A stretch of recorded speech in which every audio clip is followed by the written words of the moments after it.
Hello to all drivers and beginners. I am glad to welcome you to the Drive It Easy channel. Subscribe to the channel, comment your own answers under the video and like.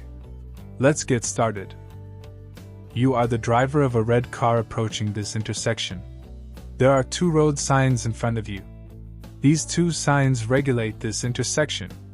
So the question is, in which of these directions are you allowed to continue driving? Answer options. A. Go straight. B.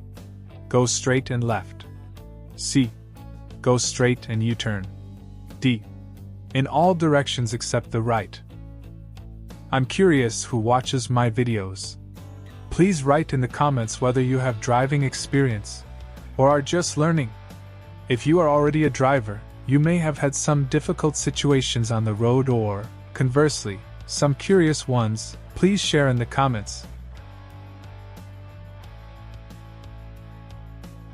While you're thinking about this simple question, I'll tell you a fun fact about US traffic rules. The most unusual traffic rules await drivers in California. There, for example, women are forbidden to get behind the wheel in an evening dress with a long train. The rules also stipulate that you cannot wash or wipe your car with old underwear.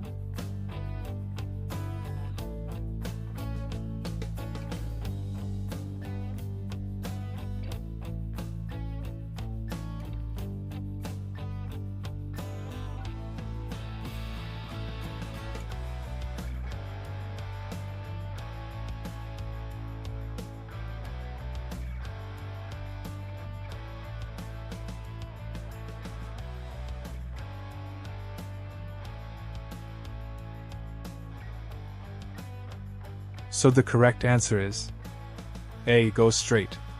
Because there are two signs at this intersection, one mandatory which orders to move either straight or left and the other informative indicating which informs that the one-way road has ended. We cannot turn around because it is one-way traffic, we cannot go right because the sign prohibits it, and we also cannot go left because the car did not occupy the appropriate lane for this. Write in the comments who answered how. Thank you for your attention.